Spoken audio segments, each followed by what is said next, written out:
আসসালামু আলাইকুম ওয়া রাহমাতুল্লাহ। পাকিস্তানি এক যুবক তার স্ত্রীর মৃত্যুর পর দাফন করার সময় গোপনে মোবাইল ফোন স্ত্রীর কবরে রেখে দিয়ে চলে আসে। অতঃপর সেই মোবাইল ফোনে কল করা মাত্রই মোবাইল ফোনটি রিসিভ হয়ে যায়। প্রিয়তমা স্ত্রী কবরের ভেতর বেঁচে আছে এ আশার আলো নিয়ে রাতের গভীরে সেই যুবক কবর খননে চলে যায়। কিন্তু কবর খনন করে এমন পরিস্থিতির মুখোমুখি হয় যা আপনার হৃদয় অন্তর আত্মাকে কম্পিত করবে। প্রিয় দর্শক, এটি আদিল নামক এক পাকিস্তানি যুবকের জীবনের সত্য ঘটনা। পাকিস্তান গোয়েন্দা পুলিশ দীর্ঘ 1 সপ্তাহ ধরে কোমর বেঁধে তদন্ত করে এই ঘটনার রহস্য উন্মোচন করে। আজ আপনাদেরকে পুরো ঘটনাটি ভিকটিম আদিলের জবানবন্দি থেকে হুবহু পড়ে শোনাচ্ছি। আদিল বলে, আমার বিয়ের মাত্র 3 মাস হয়েছিল। এমন সময় আমি আমার স্ত্রীর মৃত্যুর বেদনাদায়ক সংবাদ পেলাম। আমি এটা কিছুতেই মেনে নিতে পারছিলাম না যে আমাকে যে এত ভালোবাসতো, যার সাথে আমি এখনো ভালো করে আমার ভালোবাসাও প্রকাশ করতে পারিনি, আমার সেই প্রাণ প্রিয় স্ত্রী এত জলদি আমাকে ছেড়ে এই দুনিয়া থেকে চলে যাবে। আমি তার প্রতি আমার ভালোবাসার পূর্ণতা আদায় করার জন্য চেষ্টার কোনো ত্রুটি করিনি। সে যেমনটা চাইতো আমি ঠিক তাই করতাম। কিন্তু জিন্দেগি আমাকে এত বড় কষ্ট, দুঃখ এবং আঘাত দিয়েছে যে আমার স্ত্রী ভরা যৌবনে আমাকে ছেড়ে চলে গেল। আমার স্ত্রীর মৃত্যুর পরেই মূল ঘটনার শুরু। যে ঘটনা শুধু আমাকে মানসিকভাবে বিপর্যস্তই করেনি, বরং অনেক সম্পর্কের আসল পরিচয় আমার সামনে প্রকাশ হয়ে যায়। আমার অনেক নিকট আত্মীয়দের আসল চেহারা আমার সামনে প্রকাশ করে দিয়েছে। যেইমাত্র আমার স্ত্রীর মৃত্যুর সংবাদ ছড়িয়ে পড়ে, সঙ্গে সঙ্গে আমার স্ত্রীর পরিবারের লোকেরা আমার বাসায় আসলো। আমার স্ত্রীর মা অর্থাৎ আমার শাশুড়ি আমাকে নানাভাবে কথা শোনাতে লাগলো। তিনি বলতে লাগলেন, তুমি আমার মেয়েকে মেরে ফেলেছ। বিয়ের সময় আমার মেয়ে অনেক খুশি ছিল। আমার মেয়ে আমাকে বলেছিল এখন শুধুমাত্র এই ঘর থেকে তার মৃতদেহই বের হবে। কিন্তু তুমি তো সত্যি সত্যি অত্যাচার করে আমার মেয়েকে মৃত্যুর দুয়ারে নিয়ে গিয়েছ। এখানে বলে রাখি, আমার স্ত্রী মারা গিয়েছে আমার শ্বশুর বাড়িতে। কিন্তু তারপরেও আমার শাশুড়ির বক্তব্য হচ্ছে, তাকে আমাদের বাড়িতে আমরা এত অত্যাচার করেছি যে সে এখান থেকে আধমরা হয়ে নিজের বাড়িতে গিয়ে মৃত্যুবরণ করেছে। আমার শাশুড়ি আমাকে উচ্চস্বরে বলছিল, তোমার কি একটু লজ্জা করে না? নিশ্চয়ই তুমি আমার মেয়ের উপর অনেক জুলুম অত্যাচার করেছ। আমার মেয়ে আমার কাছে কোনো কিছুই বলেনি। সকল দুঃখ কষ্ট নিজের মনের মধ্যে চাপিয়ে রেখে ঢুকরে ঢুকরে মরে গিয়েছে। এদিকে আমি ভাবছি, বিয়ে হয়েছে মাত্র 20 দিন হলো। এখন পর্যন্ত আমার স্ত্রীর সাথে তেমন কোনো সম্পর্ক তো আমার স্থাপন হয়নি। তার সাথে খুব ভালো মনের আদান প্রদান হয়েছে ঠিক, কিন্তু পরস্পর এখনো পর্যন্ত ঘনিষ্ঠ হতে পারিনি। তাহলে তার উপর জুলুম অত্যাচার করলাম কখন? আদিল অকপটে তার জবানবন্দিতে বলে, লজ্জার সাথে বলতে হয়, আমার ইচ্ছে থাকা সত্ত্বেও আমার স্ত্রীর সাথে আমি শারীরিকভাবেও একবারের জন্য ঘনিষ্ঠ হতে পারিনি। কারণ আমার স্ত্রী এতটাই লাজুক প্রকৃতির ছিল যে আমি যখনই তার কাছে ঘনিষ্ঠ হতাম তখনই সে লজ্জায় চেহারা অন্যদিকে ঘুরিয়ে রাখত। কিন্তু সে যে আমাকে অপছন্দ করত বা ঘৃণা করত এমনটাও তার আচরণে প্রকাশ পায়নি, বরং তার মনোভাব দেখে মনে হতো সে আমাকে খুবই ভালোবাসে। তো এভাবে ইঁদুর বেড়ালের মতো লুকোচুরি করে 20টি দিন কেটে গেল। এরপর একদিন তার বাবা এসে তাদের বাড়িতে নিয়ে গেল, আর 2 দিনের মাথায় তার মৃত্যুর খবর।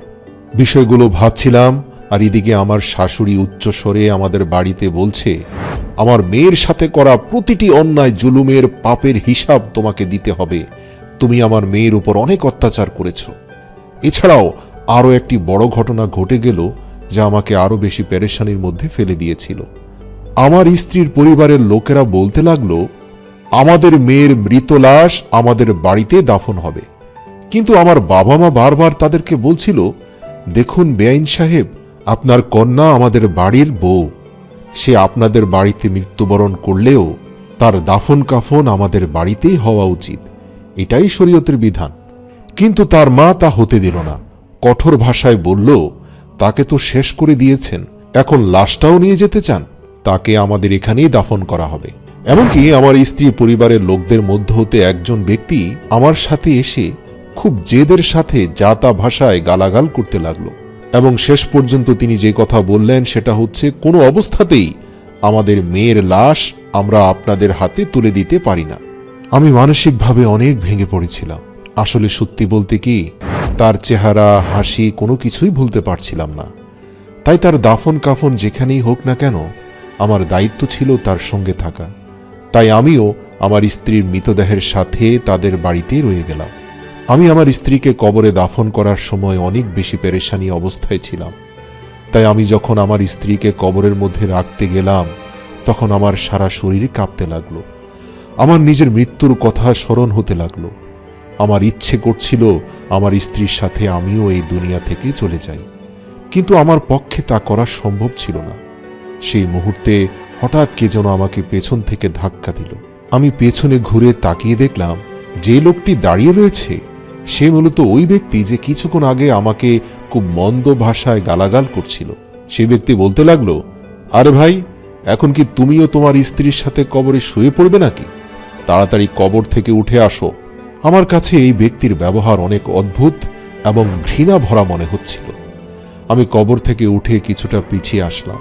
তারপর দ্রুত কবরের মাটি চাপা দেয়া হলো। এরপর সেই লোকটি সবার উদ্দেশ্যে বলতে লাগলো, এখন এই কবরে ইসলামের পরিপন্থী পদ্ধতিতে কোনো আনুষ্ঠানিকতা করা যাবে না, কোনো দোয়া হবে না, সবাই যার যার ঘরে চলে যান।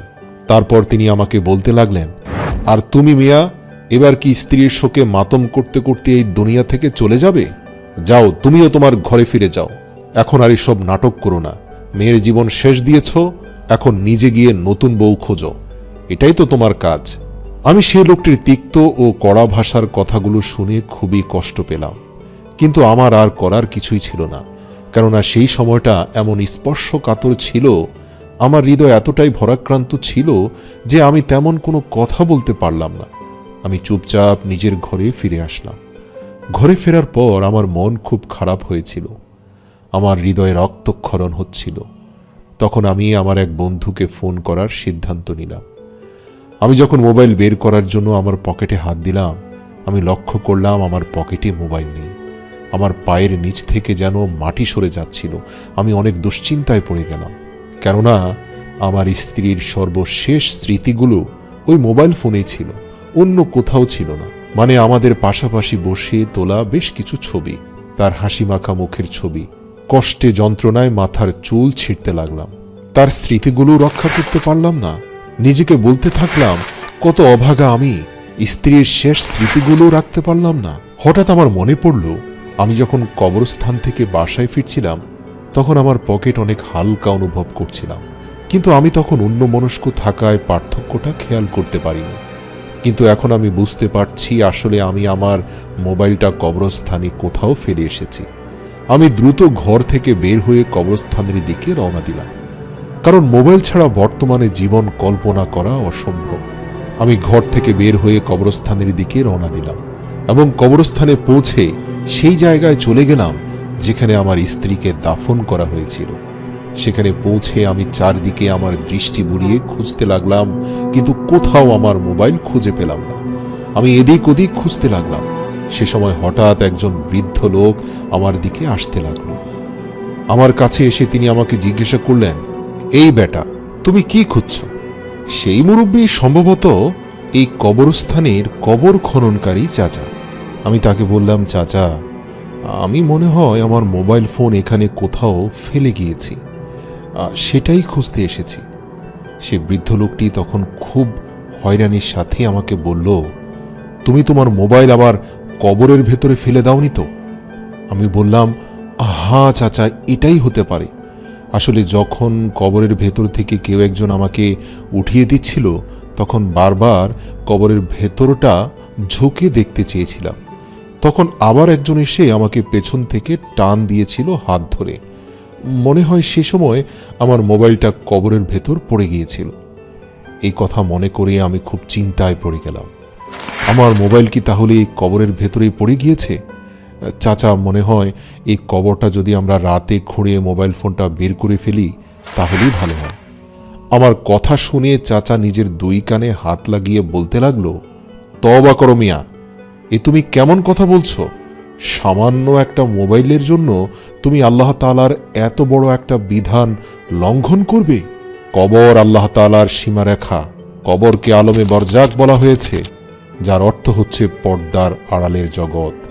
যে জগৎকে আল্লাহ নিজেই পর্দার আড়াল করে দিয়েছেন, সেই পর্দাকে ফেলে দেওয়ার চেষ্টা করো না। খবরদার, যদি তুমি এই কবর খোদাই করার চেষ্টা করো, তাহলে তোমার স্ত্রীর পরিবারের লোকেরা সবাই এখানে চলে আসবে। তারা এটা জানতে পারলে তোমাকে আস্ত রাখবে না, তুমি ভুলেও এ কথা মুখে আনবে না। ইতিমধ্যে তারা নারী নির্যাতনের মামলার প্রস্তুতি নিচ্ছে, কিন্তু আমরা মুরব্বীরা বুঝিয়ে সুঝিয়ে তাদেরকে চুপ রেখেছি। কিন্তু তুমি যদি এমন কর্ম করতে যাও, নিঃসন্দেহে তারা ধরেই নিবে তুমি তোমার স্ত্রীর উপর অনেক অত্যাচার করেছ। আমি লোকটির কথা শুনে খুবই পেরেশান হয়ে পড়লাম। আমি ভাবতে লাগলাম, এই লোকটি আমার পারিবারিক সমস্যার বিষয়ে কিভাবে জানে? ইনি তো একজন কবর খননকারী চাচা, তাহলে তিনি এত কিছু কিভাবে জানলেন এই শহরের মধ্যে? গ্রাম অঞ্চল হলে একটা কথা ছিল, কেননা এই বাড়ির কথা সেই বাড়ি, এক গ্রামের কথা 10 গ্রাম ছড়িয়ে যায়। কিন্তু শহরে মানুষের ব্যক্তিগত বিষয়গুলো নিজেদের মধ্যেই থেকে যায়, আশপাশের মানুষ খুব কমই জানে। কিন্তু যাই হোক, আমি চুপ থাকি এবং সেখান থেকে মন খারাপ করে চলে আসি। আমার মা আমাকে সান্ত্বনা দেয় এবং কিছু টাকা দিয়ে বলে, নতুন আরেকটা মোবাইল ফোন কিনে নিয়ে আয়। আমি কাঁদতে কাঁদতে বললাম, মা, আমি তো মোবাইলের জন্য শোক করছি না। আমার আর আমার স্ত্রীর মাঝের সবগুলো স্মৃতিচিহ্ন সেই মোবাইলেই ছিল। যাই হোক, শেষ পর্যন্ত মায়ের অনুরোধে টাকা নিয়ে মোবাইল ফোন কিনতে গেলাম। মোবাইল ফোন কিনে এনে বাসায় যখন চুপচাপ বসে আছি, মনের মধ্যে শুধু আমার স্ত্রীর কথাই ঘুরপাক খাচ্ছে। হঠাৎ করে মাথায় আসলো, আচ্ছা, আমার আগের মোবাইল ফোনটাতে একটা কল দিলে কেমন হয়? তখন রাত 12টার মতো বেজে গিয়েছিল। আমার নতুন মোবাইলের সিম কার্ডটাও অ্যাক্টিভেট হয়ে গিয়েছিল। বেশ কিছুক্ষণ নেটওয়ার্ক না পাওয়া গেলেও হঠাৎ করে মোবাইলের সিগন্যাল পাওয়া গেল, আর আমি আমার নতুন মোবাইল থেকে সর্বপ্রথম আমার আগের মোবাইলের নাম্বারে ডায়াল করলাম। আমি আমার মোবাইলের সিগন্যাল চেক করার জন্য এটা করছিলাম। আমার মনে অন্য কোনো ধরনের চিন্তা ছিল না। আমি মনে মনে ভাবলাম, যেহেতু আমার মোবাইল কবরের ভেতর পড়ে গিয়েছিল, এতক্ষণে নিশ্চয়ই মোবাইলের চার্জ শেষ হয়ে মোবাইল বন্ধ হয়ে গিয়েছে, কারণ মোবাইলে বেশি চার্জ ছিল না। কিন্তু যখনই আমি আমার আগের নাম্বারে কল করলাম, আমি শুনতে পেলাম অপর প্রান্তে রিং হচ্ছে। ডায়াল টোন শুনে আমার গায়ের লোম দাঁড়িয়ে গেল, কেননা ওই মোবাইলটি আমার স্ত্রীর লাশের সাথে কবরের ভেতরই রয়েছে। আমার মনের মধ্যে এক অদ্ভুত ধরনের ভয় কাজ করতে লাগলো। আমি ভাবতে লাগলাম, আমার মোবাইল কবরের ভেতরে রয়েছে আর সেই মোবাইলে রিং হচ্ছে। কিন্তু পর মুহূর্তেই যা ঘটলো সেটা আমাকে হতভম্ব করে দিল, কেননা আমার ফোন রিসিভ করা হয়েছিল। আর আমি এত বেশি হয়রান এবং পেরেশান হয়ে পড়েছিলাম যে আমি সাথে সাথে বসা থেকে দাঁড়িয়ে গেলাম। আমার অদ্ভুত আচরণ দেখে আমার মা অবাক হয়ে যায়। আমি কেন এত অদ্ভুত আচরণ করছি? আমি উত্তর দিলাম, আম্মা, আমি আমার স্ত্রীর কবরের কাছে যাচ্ছি। আমার মা জিজ্ঞেস করলেন, তোমার কি হয়েছে?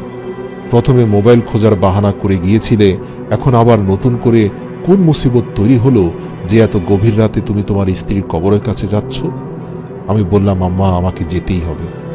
এই কথা বলেই আমি ঘর থেকে বেরিয়ে পড়লাম। আমি জানতাম না পেছনে আমার আম্মা কতটা পেরেশান হয়ে পড়েছেন। আমার মনে তখন কেবলমাত্র একটাই চিন্তা ঘুরপাক খাচ্ছিল, আর সেটা ছিল আমার স্ত্রীকে নিয়ে। কেননা আমি যা শুনতে পেয়েছি মোবাইলের অপর প্রান্ত থেকে, তা শুনে তো আমি চুপচাপ বসে থাকতে পারি না। আমার দায়িত্ব হচ্ছে ঘটনাটা ভালো করে খতিয়ে দেখব। তাই আমি দ্রুত আমার স্ত্রীর কবরস্থানে পৌঁছে গেলাম। কিন্তু যখনই আমি কবরস্থানের ভেতরে প্রবেশ করলাম, এই গোরখাদক চাচার সঙ্গে আমার দেখা হয়ে গেল। চাচা আমাকে আবারও বললেন, তুমি তো ভারী বিরক্ত করছো। এবার তিনি অত্যন্ত রাগান্বিত স্বরে আমাকে বললেন, দেখো, তুমি উলটপালট কিছু করতে চাইলে আমি কিন্তু এলাকাবাসীকে খবর দেব। তখন কেন যেন আমিও নিজের মেজাজ কন্ট্রোল করতে পারলাম না।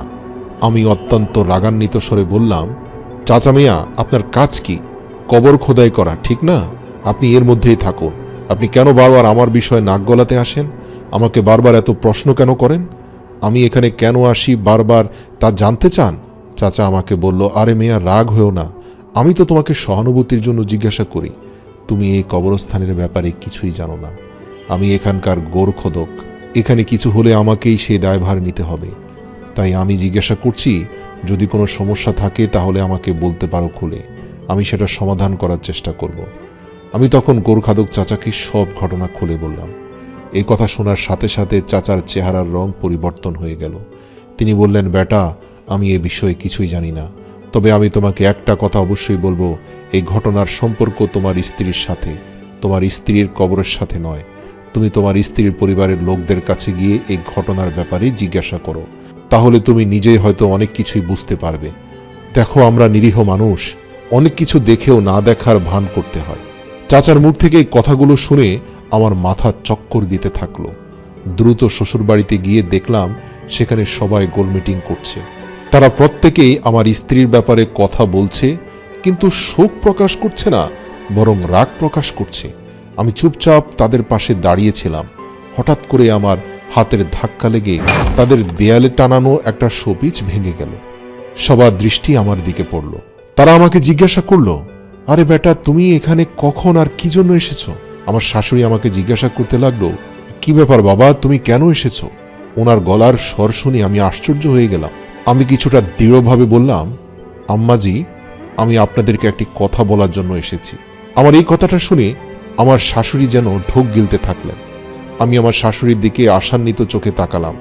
আমার শাশুড়ি বলতে লাগলো, বেটা, আসো আসো, তোমার সব কথাই শুনবো, তোমার জন্যই অপেক্ষা করছিলাম। আমি অবাক হয়ে আমার শাশুড়িকে জিজ্ঞাসা করলাম, আমার জন্য অপেক্ষা করছিলেন?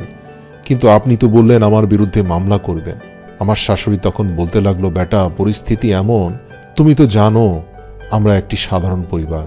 কাল থেকে আমার এক ভাগিনা ঘরে আসছে না। সে হঠাৎ করে এমনভাবে গায়েব হয়ে গিয়েছে যে আমার বোন খুব পেরেশান হয়ে পড়েছে। দয়া করে তুমি কি তাকে খুঁজে দিতে পারবে? আমি যেন আকাশ থেকে পড়লাম। আমি এসেছি আমার স্ত্রীর ব্যাপারে প্রশ্ন করতে, এবং তার চেয়ে বড় কথা হলো তাদের বাড়ির একজন কন্যা সন্তান মারা গিয়েছে। সেই মেয়ের ব্যাপারে তাদের কোনো আফসোস নেই, তারা আছে অন্য কোন ভাগিনার হারিয়ে যাওয়ার টেনশন নিয়ে। আমি যেন বিশ্বাসই করতে পারছি না, এই পরিবারের সবগুলো কর্মকাণ্ড খুবই রহস্যময়। আমার শাশুড়ি আমাকে বোঝাতে থাকলেন, দেখো, আমার বোনের একমাত্র ছেলে, সে যদি না থাকে তার মাকে বাঁচানো যাবে না।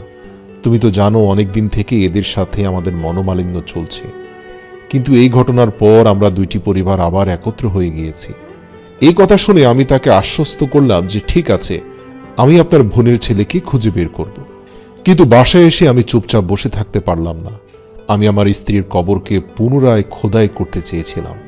আমি চেয়েছিলাম আমার স্ত্রীর কবর আরেকবার খোদাই করে যাচাই করে দেখতে, কেননা আমি যা শুনতে পেয়েছিলাম এরপর থেকে আমি আমার মনে কোনো মতেই শান্তি পাচ্ছিলাম না।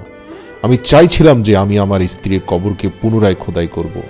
গভীর রাত 2টার দিকে আমি কবরস্থানে যাওয়ার সিদ্ধান্ত নিয়ে নিলাম, কারণ আমার কাছে মনে হচ্ছে আমার স্ত্রীর কবর খুঁড়ে দেখা ছাড়া এই দুনিয়ায় আমার পক্ষে বেঁচে থাকাই সম্ভব নয়। আমি নিশ্চিত ছিলাম রাত 2টা বাজে কবরস্থানের সেই গোরখাদক চাচাও আমাকে বিরক্ত করতে পারবে না। নিঃসন্দেহে রাত 2টায় কেউ সজাগ থাকে না, সবাই ঘুমিয়ে পড়ে। মনে মনে ভাবতে লাগলাম, এত বড় ঘটনা ঘটে গেল, আমি কিভাবে চুপচাপ বসে থাকব? আমি সমস্ত প্রস্তুতি গ্রহণ করলাম এবং রাত 2:30টার দিকে আমার স্ত্রীর কবর খোদাই করা শুরু করে দিলাম। আমি এটা দেখে অবাক হইনি যে কবরের মাটি অনেক নরম মনে হচ্ছিল যে কিছুক্ষণ আগেই এই কবরের মাটি চাপা দেয়া হয়েছে। আমি তাড়াতাড়ি কবরের উপর থেকে মাটি সরালাম, কিন্তু বাঁশের স্ল্যাবগুলো উঠাতে আমার 5 মিনিটের বেশি সময় লাগলো না। আমি তখন এতটাই জোশের মধ্যে এবং তাড়াহুড়া করছিলাম, আমি হয়তো তখন বড় বড় পাহাড়ও কেটে ফেলতে পারতাম। কিন্তু যখনই আমি বাঁশের স্ল্যাবগুলো সরালাম, সঙ্গে সঙ্গে আমি আরেকটি বড় ধাক্কা খেলাম। সামনের দৃশ্য দেখে আমার বুক কেঁপে উঠল, আমার চেহারায় ঘাম দেখা দিল। আমি এতটাই পেরেশান হয়ে পড়লাম যে আমি কি করব কিছুই বুঝতে পারছিলাম না, কেননা আমি দেখতে পেলাম কবর একদম খালি। কবরে আমার স্ত্রীর লাশ, কাফন অথবা আমার মোবাইল কিছুই ছিল না।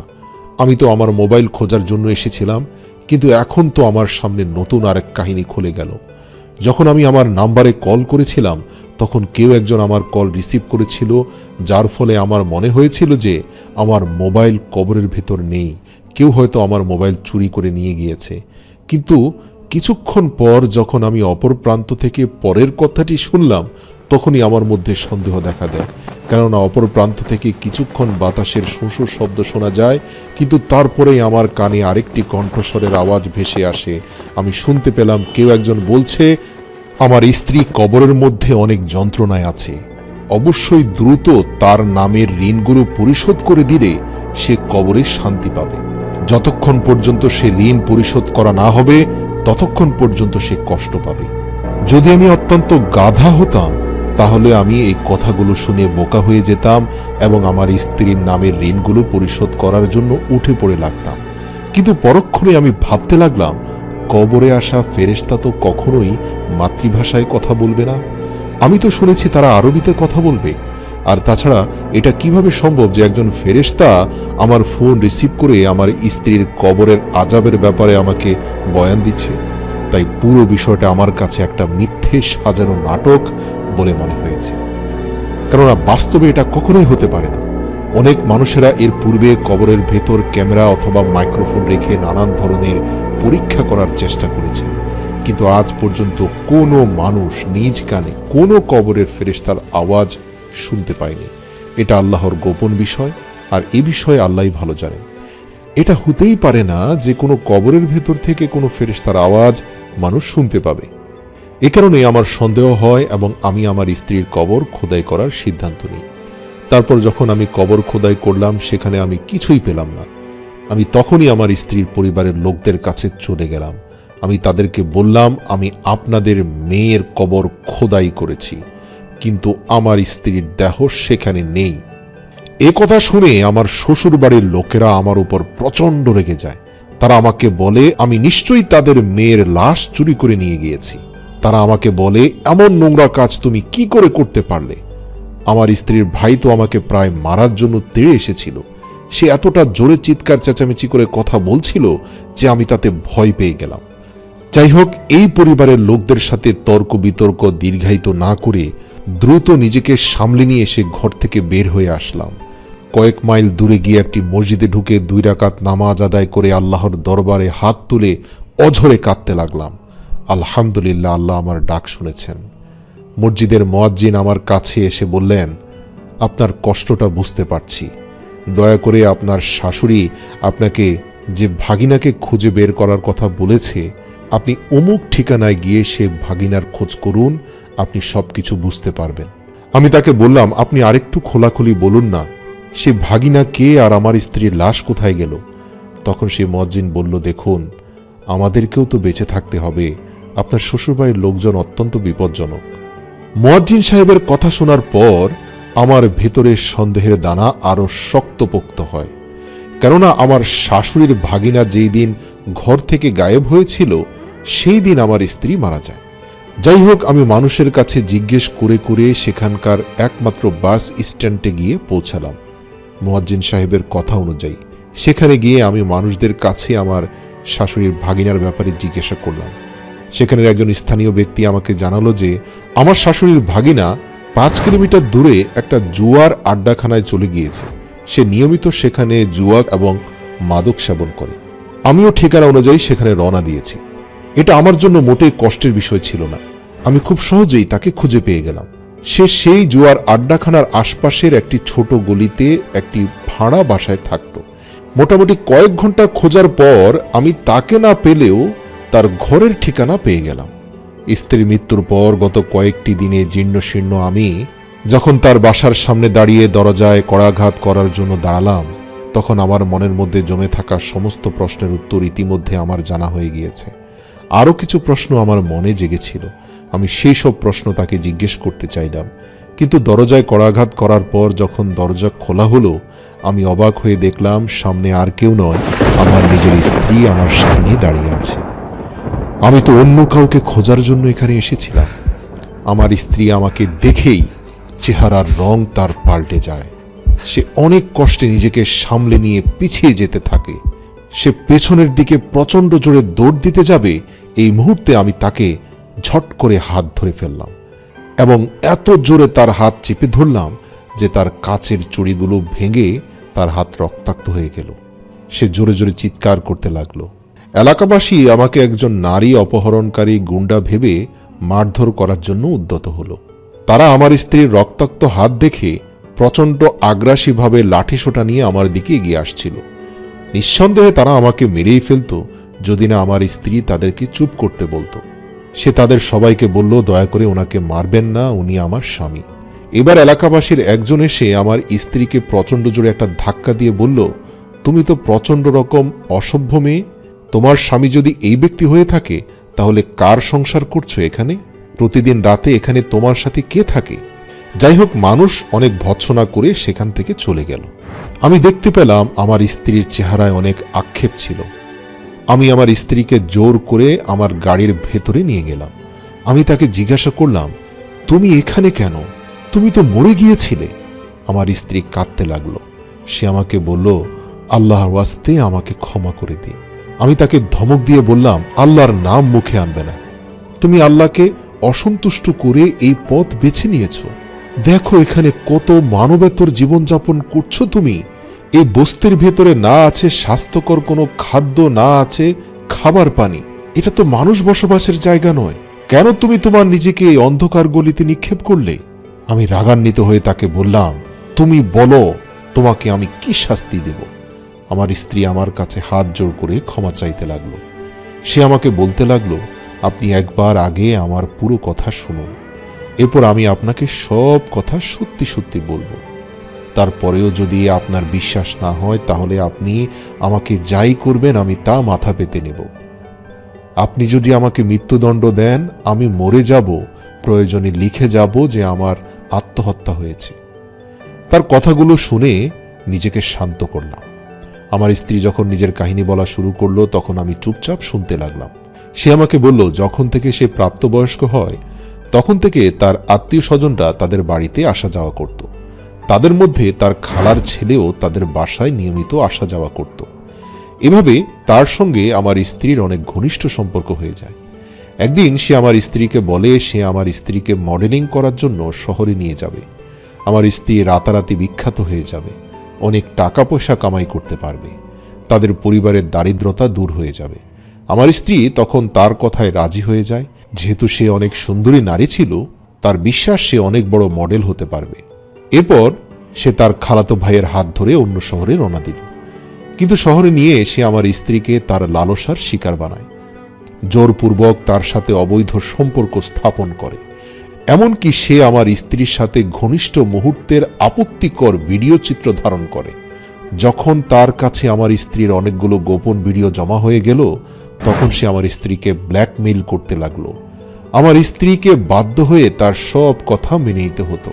যখন এই ঘটনা আমার স্ত্রীর মা অর্থাৎ আমার শাশুড়ি জানতে পারল, তখন আমার শাশুড়ি কলা কৌশল করে নিজের ভাগিনার কাছ থেকে মেয়েকে কেড়ে নিয়ে আমার সঙ্গে জোর করে বিয়ে দিয়ে দেয়। কিন্তু আমার শাশুড়ির ভাগিনা আমার স্ত্রীর পিছু ছাড়ল না। দেখা যেত প্রায় সে আমার স্ত্রীর বাপের বাড়িতে যেত এবং সেখানে গিয়ে হুমকি ধামকি দিত। এমনকি আমার স্ত্রীও সে ভিডিওগুলোর ভয়ে তার সাথে মেলামেশা বন্ধ করতে পারল না। আমার শাশুড়ির ভাগিনাই আমার স্ত্রীকে বলে রেখেছিল যে আমার স্ত্রী যেন আমার থেকে দূরে থাকে। আমার স্ত্রী তখন দুই অংশে বিভক্ত হয়ে গিয়েছিল।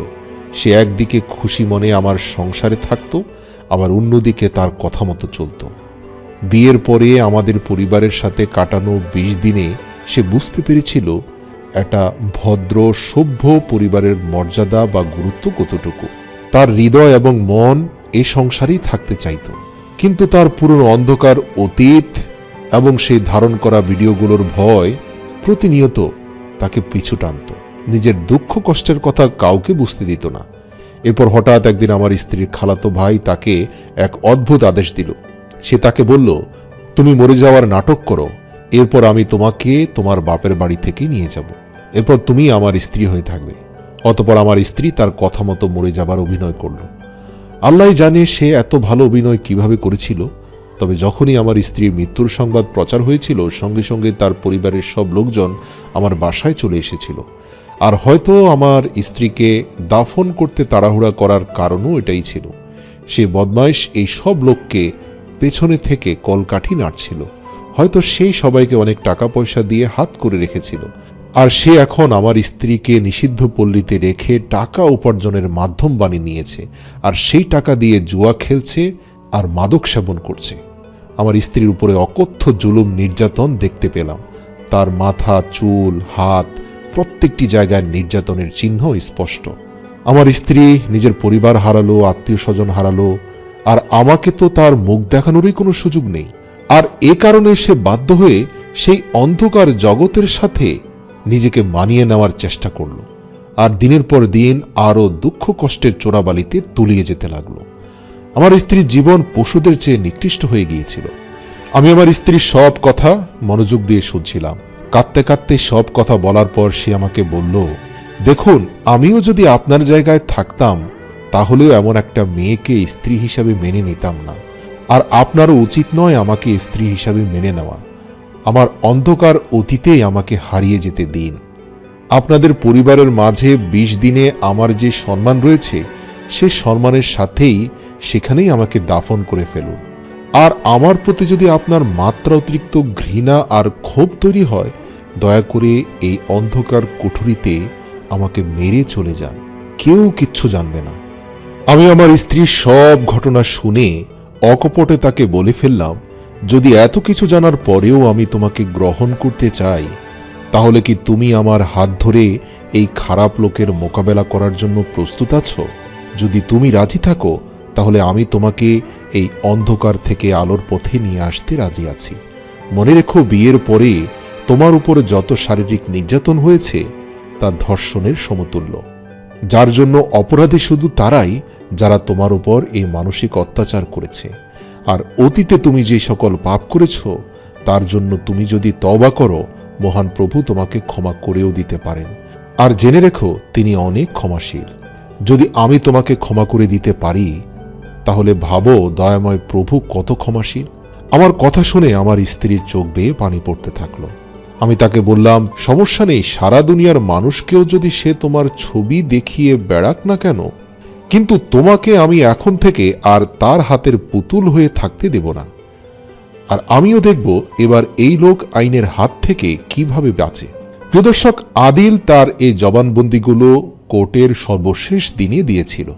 তারপরেই পুরো বিশ্বে এই ঘটনাটি আলোড়ন সৃষ্টি করে। আদিল বলে, আমি আমার সমস্ত শক্তি, সমস্ত পরিচিতি ব্যবহার করে এই লোককে আইনের আওতায় নিয়ে আসি। আমি কখনোই আমার স্ত্রীর সঙ্গ পরিত্যাগ করিনি, কেননা যেসব স্বামীরা নিজের স্ত্রীকে অসহায় মুহূর্তে বিপদের সময় একা ফেলে চলে যায় তারা পুরুষ নয়,